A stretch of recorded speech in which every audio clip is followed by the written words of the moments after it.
성도는 하나님의 은혜로 살아갑니다. 이번 한 주도 은혜가 이끄는 삶을 살아가는 여러분 되시기를 간절히 축복합니다. 제가 오랜만에 이 말씀 가운을 입지 않았는데요, 제가 이렇게 준비를 하다가 우리 주님이 우리의 목자 되시기 때문에 주님을 더 목자 되신 주님을 바라봐야 될 것 같아요. 혹시 그 주님이 받으실 영광과 찬양을 목회자나 혹은 앞에 있는 목자들이 가로채면 안 되잖아요. 그래서 조금 더 주님을 바라보자라는 마음으로 제가 오늘 가운을 입지 않았습니다. 그래서 여러분 좀 양해를 해주시기를 바랍니다. 좋은 성도는 자신의 영적인 상태에 대해서 바로 알고 있어야 합니다. 전문적인 프로 운동 선수들은요, 시합을 나가기 전에 자신의 몸을 자가 진단할 수 있다고 해요. 그래서 오늘 내가 컨디션이 좋다, 오늘 컨디션이 좋지 않다. 컨디션이 좀 좋지 않다고 해서 프로 선수가 갑자기 아마추어로 되는 건 아닐 거예요. 그러나 프로임에도 불구하고 부상을 방지하고 또한 좋은 경기력을 끝까지 유지하기 위해서 컨디션이 좋지 않을 때는 어떻게 합니까? 소위 말해 좀 이 조절을 하지요. 강약 조절을 하고 처음부터 전력 질주하지 않고 몸을 서서히 웜업 한다고 하죠. 몸을 조금 이렇게 따뜻하게 만들고 잘 적응할 수 있도록 준비하는 것이 필요합니다. 때로 프로 선수임에도 불구하고 지독한 질병이나 감기에 걸려서 독감에 걸려서 내 몸이 좋지 않을 때는 무리하지 않아야 합니다. 내가 감독님이나 아니면 코치님에게 말씀을 드려서 절반만 시합에 나간다든가, 아니면 오늘은 다른 후배한테 기회를 주고 나는 벤치에 앉아서 열렬히 응원하는 자세로 팀을 돕는다든가, 그걸 판단할 수 있어야 돼요. 좋은 성도도 마찬가지입니다. 자신의 영적 상태가 언제나 성령 충만할 수만은 없다는 것을 알고 있어야 돼요. 또한 내 영적 상태가 좀 많이 부족하고 연약함도 알고 있어야 합니다. 저 같은 경우는 말씀을 전해야 하는 입장이기 때문에 영적인 컨디션이 좋지 않을 때 알게 모르게 제 안에 있는 쓴뿌리와 독성이 나갈까 늘 두려운 마음이 들어요. 이제 가까운 분들에게는 늘 오늘은 말씀하지 마세요. 오늘은 그냥 웃기만 하고 오세요. 이렇게 조언을 해주는 분들이 있어요. 너무 감사한 분들이죠. 마찬가지로 우리 성도됨에 있어서도 내 영적 상태가 어떤지를 지금 알고 있느냐 한번 자가 진단해 보는 것이 필요해요. 사실 지난 한 달여 가량 금요 예배 때마다 이 말씀을 함께 나누었던 것 같아요. 내가 진짜인지, 내가 영적으로 깨어 있는지, 영적 거울을 보는 말씀을 살펴보고 있었습니다. 병이 들면 어디가 아픈지를 아는 사람이 성숙한 사람이에요. 내가 어떤 부분에 특별히 약한지 아는 사람이 성숙한 사람이에요. 아무리 산의 진미 음식이 있어도 내가 매운 것을 먹으면 이 장에 트러블이 생기는 사람은 그 매운 음식을 좀 조심하는 지혜가 필요합니다. 혹은 내가 자꾸만 반복적으로 아픈 부분이 있으면, 반복적으로 약한 부분이 있으면, 어떤 음식만 먹으면 자꾸 탈이 나면 그것을 미리 체크해서 그것을 조금 멀리하거나 조금 조심하는 사람이 진짜 어른이고 성숙한 사람이죠. 어느 시골 마을에 이 수염이 있죠. 수염을 멋지게 기른 멋쟁이 할아버지가 있었습니다. 그 할아버지는 늘 자신의 수염을 자랑스럽게 여겼어요. 아침에 일어나면 수염을 정돈하고 하루 종일 마을을 돌아다니면서 에헤 하면서 이렇게 멋쟁이 이렇게 모습을 보였어요. 근데 어떤 동네 꼬마가 한 은찬이 정도 되는 꼬마가 그 할아버지한테 갑자기 할아버지는 잠잘 때 이 수염을 이불 속에 넣고 주무세요? 아니면 꺼내고 주무세요? 이렇게 물어봤어요. 수염을 잠잘 때 이불 속에 넣고 주무시는지 이렇게 꺼내고 주무시는지. 근데 그 할아버지가 수염을 그렇게 오랫동안 길렀는데 순간 그 꼬마가 물어보는데 뭐라고 대답해야 되지? 생각이 안 나는 거예요. 내가 잘 때 넣고 잤던가 꺼내고 잤던가 그걸 몰랐던 거예요. 그래서 할아버지가 당황합니다. 그러더니 얘야, 내가 오늘 하룻밤 자보고 이야기를 해줄게, 얘기를 했대요. 그리고 그날 밤이 됐습니다. 이불을 딱 덮었어요. 어떻게 했을까요? 잠을 한숨도 못 자겠는 거예요. 이불을 이렇게 덮자니, 코 넘어서 덮자니 너무 답답함을 느껴집니다. 이거 아닌 것 같은데? 그래서 수염을 꺼내봤대요. 이렇게 턱 밑에 꺼내봤더니 이게 너무 좀 서늘해가지고 또 잠을 잘 수가 없더래요. 이걸 넣었다가 뺐다가 넣었다가 뺐다가. 수십 년간 수염을 달고 살았지만 내가 이것을 남들에게 멋지게 보이기 위한 용도로만 썼지, 내가 이 수염을 어떻게 잠잘 때 하는지를 생각 안 하고 살았던 거죠. 내 수염이고 내 몸인데도요. 그 다음날 어떻게 됐을까요? 이 할아버지가 그 꼬마를 찾아갔어요. 그러더니 꼬마의 머리에 꿀밤을 한 대 때리면서, 야 이놈아, 너 때문에 내가 한숨도 못 잤다 이놈아, 그랬대요. 근데 여러분, 그 꼬마 때문에 못 주무신 건가요? 아니죠. 꼬마가 무슨 잘못이 있습니까? 네, 제가 이 예를 든 건 이거예요. 내 영혼의 상태, 내 믿음의 상태를 스스로 알지 못하면 하나님의 은혜로 살지 못합니다. 자기의 생각과 자기의 의로만 살 수밖에 없는 것이지요. 내 영적인 상태를 정확하게 인식하지 못하면 여러분, 하나님의 말씀이 주어지고 하나님 앞에 서게 될 때 우리 마음에 두려움이 듭니다. 우리 마음에 불평, 불만, 원망이 생각되는 거예요. 주일날 여러분 은혜를 받으러 오셨지만 많은 분들이 주일날 예배를 끝나고 마음이 불편한 경우가 있어요. 왜 그럴까요? 내 안에 내려놓아야 할 것들을 주님이 때로는 강제로 가져가실 때가 있어요. 말씀을 통해서, 성경을 통해서 내가 조금 더 성장하고 성숙하기 위해서 나를 연단시켜야 될 때가 있어요. 그러면 힘이 들지요. 그러나 그것은 더 큰 은혜를 받기 위해, 몸이 건강해지기 위해 필요한 이 백신 주사라고 생각하시면 됩니다. 백신 주사를 맞으면 감기 증상이 조금 나타난다고 하지요. 또 약간의 불편한 몸이 으슬으슬한 것이 있다고 하지요. 안 맞아봐서 모르겠어요. 네, 맞아보신 분들은 좀 알려주시면 좋겠어요. 근데 독감 주사를 맞아보면 그렇더라고요. 독감의 아주 초기, 아주 작은 증상이 우리 가운데 있을 수 있지요. 그러나 그것은 더 건강함을 위한 나의 예방 주사입니다. 오늘 말씀을 통해, 오늘은 특별히 이제 목자 주일이기 때문에 목자의 사명, 그러나 이 괄호 속에 부목자의 사명, 그리고 또 괄호 속에 목원의 사명, 우리 모든 성도를 향한 하나님의 예방 주사의 말씀입니다. 이 말씀을 통해 때로는 내 마음에 조금 불편한 것, 찔림이 있을지라도 때로는 감사와 은혜로 그것을 받아들일 수 있는 저와 여러분들에게 예수님을 축복합니다. 부모에게 자녀는 행복한 존재이지요. 그러나 또한 부모라면 알 거예요. 자녀는 너무 행복한 존재이지만 또한 이 자녀가 내 인생의 숙제입니다. 자녀는 내 인생의 사명이에요. 하나님 맡겨주신 사명이에요. 언제나 이 자녀를 보면 늘 행복하고 재미있고 즐겁지만 때로는 이 자녀를 어떻게 키워야 하지? 어떻게 이 자녀를 위해서 내가 무언가를 해줘야 되지? 어떻게 더 훌륭하고 주님의 뜻에 맞는 귀한 자녀로 키워내지? 하는 사명으로 마음의 부담을 갖기도 해요. 마찬가지로요, 목자는 우리 목원들을 볼 때마다 너무나 행복하고 기쁨의 귀한 동역자들이지만 또한 동시에 마음 한쪽에서는 아마 사명감이 있을 거예요. 우리 목원들이 성장하고 목원들이 함께 기뻐하고 목원들이 말씀 나눌 때 오히려 목자가 많이 주지만 더 은혜를 받습니다. 기쁩니다. 행복합니다. 보람이 됩니다. 그러나 동시에 내 인생의 숙제다라고 생각될 때도 있어요. 내 인생에 맡기신 사명이다라고 생각될 때가 있어요. 여러분, 하나님이 우리를 목자로 세워주실 때 사명을 주셨습니다. 어떤 사명이 있을까요? 첫 번째로, 먼저 목자는 목원에게 말씀을 가르쳐야 하는 사명을 받았습니다. 말씀을 가르쳐야 하는 사명을 받았습니다. 그런데 이 자리에 목자는 몇 분 안 계시고 목원들이 많잖아요. 사실 이건 목원을 향한 사명이기도 해요. 목원에게는 어떤 사명이 있을까요?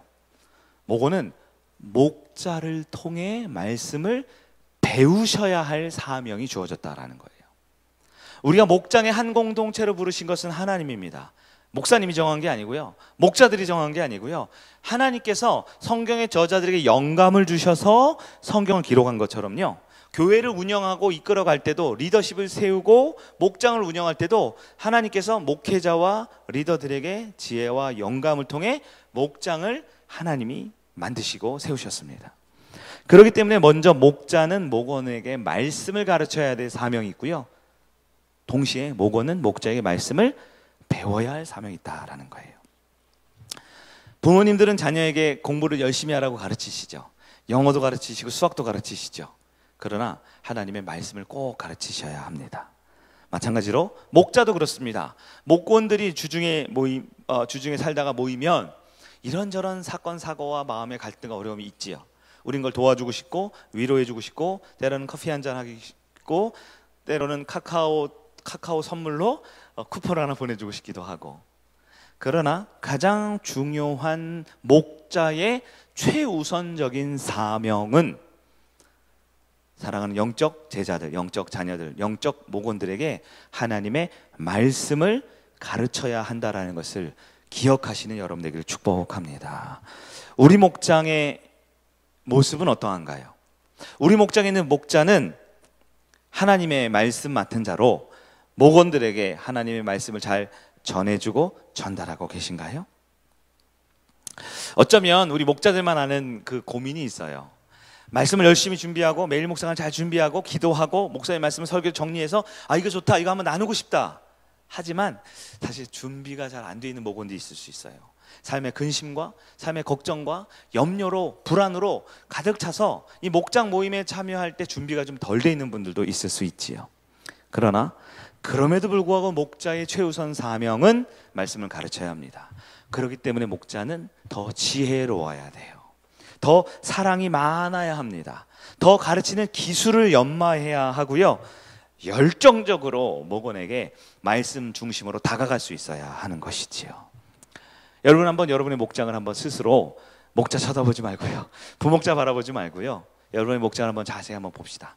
목장 모임 한 40분 정도 하죠. 목사님 설교가 40분이어서 목장 모임이 40분인 거예요.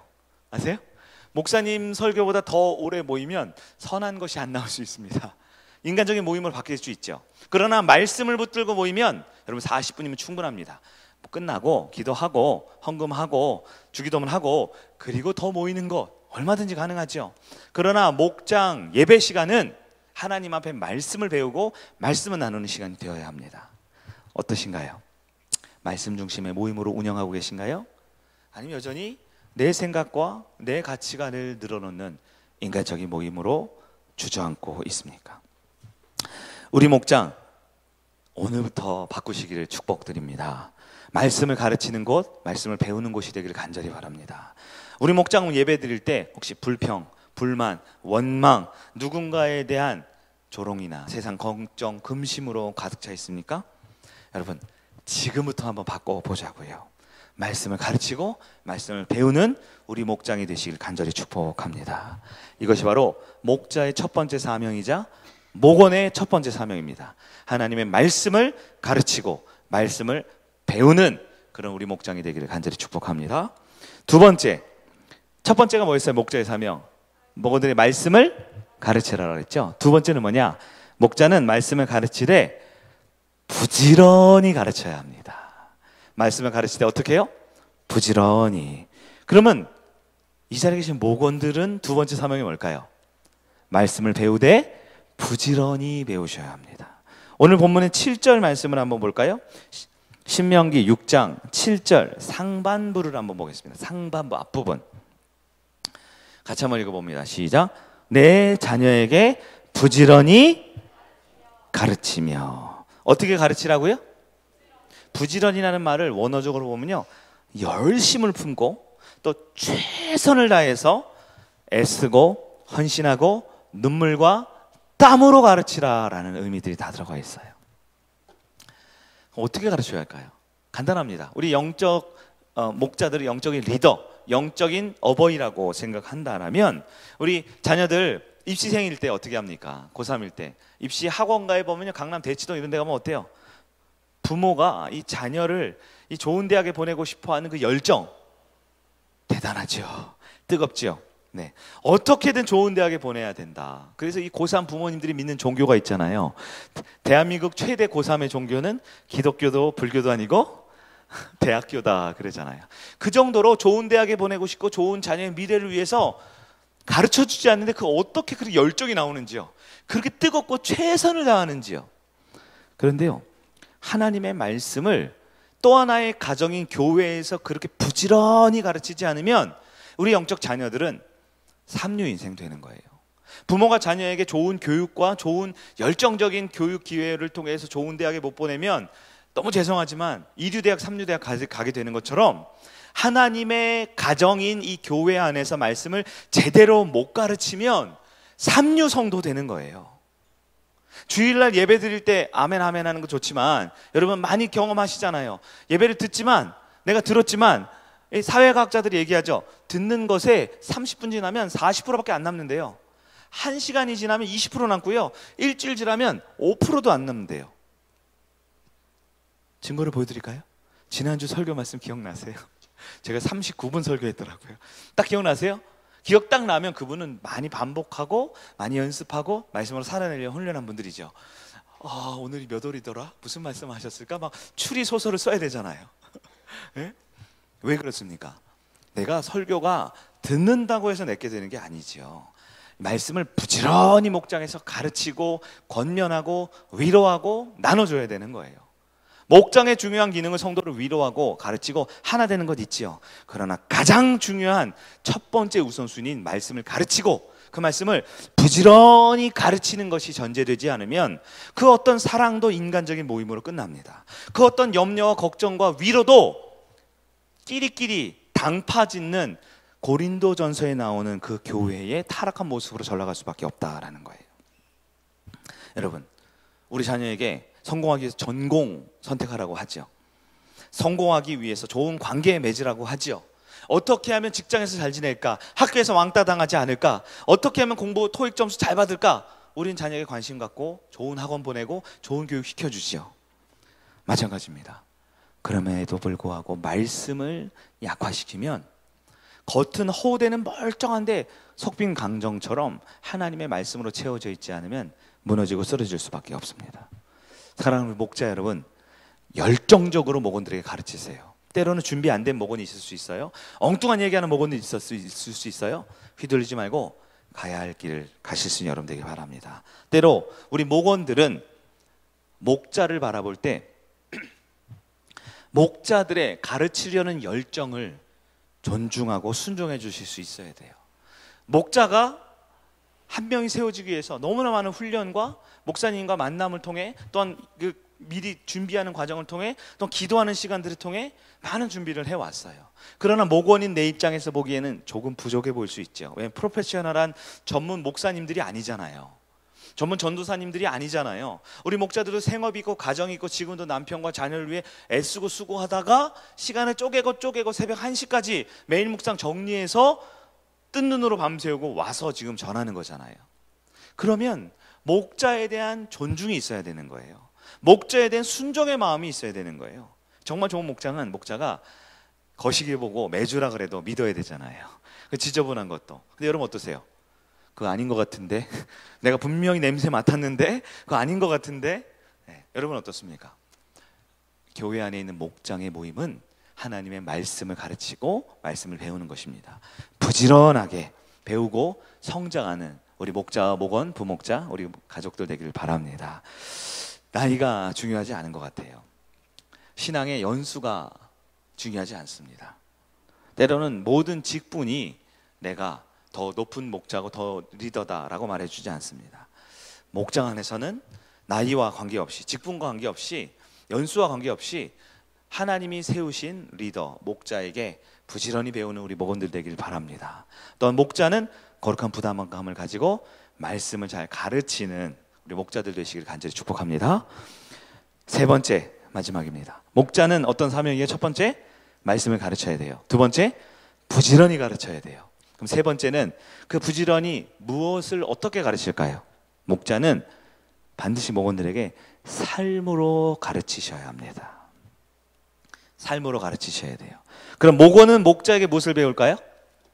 삶을 배울 수 있어야 합니다. 그리고 목원이라면 목자에게 먼저 제자된 삶의 모델을 요구할 수 있는 권한이 있어요. 요구할 수 있는 특권이 있어요. 목자님, 말씀만 하는 것이 아니라 우리에게 삶을 보여주세요 라고 거룩한 부담감을 드릴 수 있어야 합니다. 오늘 보면 7절, 아까 상반절 읽었는데요, 7절 하반절, 집에 앉았을 때, 여기서부터 한번 읽어볼까요? 7절 하반절부터 9절까지 좀 긴데요, 천천히 한번 읽어봅니다. 집에, 시작. 집에 앉았을 때든지 길을 걸어갈 때든지 누워있을 때든지 일어날 때든지 이 말씀을 강론할 것이며 너는 또 그것을 내 손목에 메어 기호를 삼으며 내 미간에 붙여 표로 삼고 내 집에 문설주와 바깥문에 기록할지니라. 아멘. 말씀이 긴 것 같은데 무슨 말씀이냐? 하나님의 말씀은 입술로만, 말로만 전달되는 게 아니라 우리의 눈에 보여야 되고 만져져야 되고 매일 경험해야 되고 갈 때나 올 때나 누워 있을 때나 일어날 때나 내 손목에 대고 미간에 대고 가장 가까운 곳에 삶으로 가르쳐지고 삶으로 배워야 한다라고 우리가 해석할 수 있을 것 같아요. 여러분, 말씀의 능력은 입술로만 되지 않습니다. 잠깐 40분간 목장 예배를 드리지만 그때 사람이 잘 변해요? 잘 안 되든가요? 물론 5분만 모여도 사람은 변할 수 있습니다. 하나님의 말씀이 우리를 이끌어가면요. 그러나 하나님의 말씀이 부지런히 자세히 가르쳐지고 그 말씀이 가르쳐지는 것과 함께 목자와 부목자와 목원들의 삶이 진실되게 공유되고 전달될 때 진정한 목자와 부목자와 목원의 목장 예배와 관계가 이루어질 수 있다라는 것이지요. 여러분, 삶으로 가르친 것만이 진짜 전수될 수 있습니다. 여러분의 부모님들 아시죠? 부모님들은 자녀들에게 좋은 거 주고 싶지만 부모님들이 통제 가능한 유산이 있다 그랬어요. 이게 어디서 들어본 것 같은데. 통제 불가능한 유산도 있다 그랬죠. 자동차, 집, 땅, 통장, 잔고, 이건 통제 가능해요, 불가능해요? 안 주고 싶으면 안 줘도 되죠. 물론 다 주시겠지만, 없던 것도 만들어 주시겠지만, 근데 통제 불가능한, 내가 안 주고 싶은데 이거는 정말 모른 척하고 싶은데 주는 게 있어요. 그게 뭐라 그랬어요? 부모의 삶입니다. 부모의 삶은 원하든 원하지 않든 좋든 안 좋든 부모의 믿음은 그대로 유산이 되는 거예요. 목원들도 마찬가지입니다. 목원들에게 목자의 삶과 신앙과 모습들이 전수되고 가르쳐진다는 걸 기억하셔야 돼요. 성경에서는 오늘 보면 5절 말씀 보면 먼저 내 마음을 다하고 뜻을 다하고 힘을 다하여 누구를 사랑하라고요? 하나님을 사랑하는 걸 어떻게 알아요? 내 마음을 꺼내볼 수 있어요? 내 목숨을 꺼낼 수 있어요? 뜻을 꺼낼 수 있어요? 힘을 보여줄 수 있어요? 그것은 어떻게 보여집니까? 바람이 불면 저기 우리 교회 뒷산에 있는 나무가 흔들거리잖아요.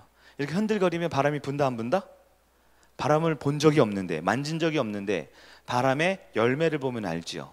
내가 하나님을 먼저 사랑하는 것이, 마음과 목숨과 뜻과 힘을 다하여 사랑하는 것이 목자의 삶으로 보여질 때, 그리고 나서 6절에 뭐라고요? 그 다음 나오는 얘기가 뭐냐면 그리고 말씀을 사랑해서 가르치라라고 말하고 있어요.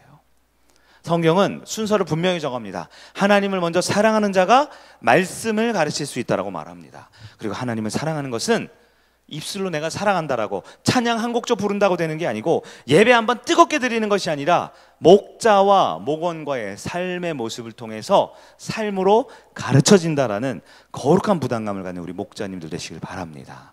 여러분이 목원이십니까? 부목자이십니까? 리더를 준비하고 있습니까? 그렇다면 목자의 말이 아니라 그들의 삶을 배우시고, 목자에게 우리에게 좋은 말씀의 삶을, 삶의 말씀을 보여줄 수 있도록 제자의 삶을 당당히 요구할 수 있어야 합니다. 그래야 좋은 교회, 좋은 가정, 진정한 목자와 부목자와 우리 목장이 될 줄 믿습니다. 목자는 목장 안에서 그래서 하나님을 가장 많이 사랑하는 사람이 되어야 돼요. 목자들은 꼭 기억해 주셔야 돼요. 우리 목장이 정말 하나님을 사랑하지만 나는 우리 목장에서 말씀을 조금 어눌할지 몰라요. 경제적인 사정은 조금 넉넉치 않아서 다른 목자들처럼 뭐 초코파이 아이스크림 많이 못 사줄지 몰라요. 내가 일정이 바쁘고 집이 멀어서 새벽 예배 못 나오고 금요일날 자주 못 와가지고 목원에서 많이 기도 못 해줄지 몰라요. 그러나 가장 중요한 것은 내가 하나님을 사랑하는 사람이 목자가 되어야 합니다. 그 하나님을 사랑하는 마음이 있으면 흘러 넘치게 돼 있어요. 은혜는 우리가 무엇을 상상하든 그거보다 더 크고 넓거든요. 내가 하나님을 뜨겁게 열렬히 사랑하면 그 사랑의 삶은 반드시 목원들에게 전수가 될 줄 믿으시기 바랍니다. 말씀을 정리해 보겠습니다. 오늘이 사실 스승의 주일이에요. 목자 주일이라고 우리는 표현하죠. 우리의 진정한 스승, 위대한 스승, 유일한 스승 누구입니까? 예수 그리스도이시죠. 결국 교회는 예수님의 제자, 예수님을 닮아가는 사람들의 모습을 살아가는 곳이에요. 그렇기 때문에 우리 목자님들, 또 목회자를 포함해 우리 모두가 다 주님의 제자들입니다. 근데 제자는 주님을 향해 배워야 되지만 또 다른 사람들에게 열매를 맺는 사람이 제자예요. 그래서 목원도 주님의 제자고 목자도 주님의 제자예요. 다 자녀고 다 아들, 딸이고 다 성도이고 다 제자예요. 그러나 우리가 목자라는 직분을 감당하는 분들은 거기서 한 가지가 더 있어요. 바로 내가 예수님을 닮은 것처럼 나도 나를 닮은 누군가를 세워내는 것이죠. 나는 누구를 닮았다고요? 예수님을. 결국은 나를 닮은, 그러나 실제로는 주님을 닮은 누군가를 세워주고 그를 낳고 기르고 그도 나처럼 또 다른 생명을 낳고 기르고 자라게 하게 만드는 것이 우리 목자에게 주어진 사명입니다. 목자는 목원에게 말씀을 가르치시기를 바랍니다. 목자는 목원에게 말씀을 부지런히 가르치시기를 바랍니다. 목자는 목원에게 말씀을 부지런히 가르치되 삶으로 가르치실 수 있기를 바랍니다. 목원은 목자에게 말씀을 배우세요. 목원은 목자에게 말씀을 부지런히 배우세요. 목원은 목자에게 말씀을 부지런히 배우되 목자의 삶을 통해 제자됨을 배우시기를 바랍니다. 그럴 때 우리 모든 성도는 자연적으로 우리 목자 되신 예수님을 바라볼 수 있습니다. 그분이 이끌어 가시는, 은혜가 이끄는 삶을 살아가는 우리 목장 되시기를 주님의 이름으로 축복하며 축원합니다.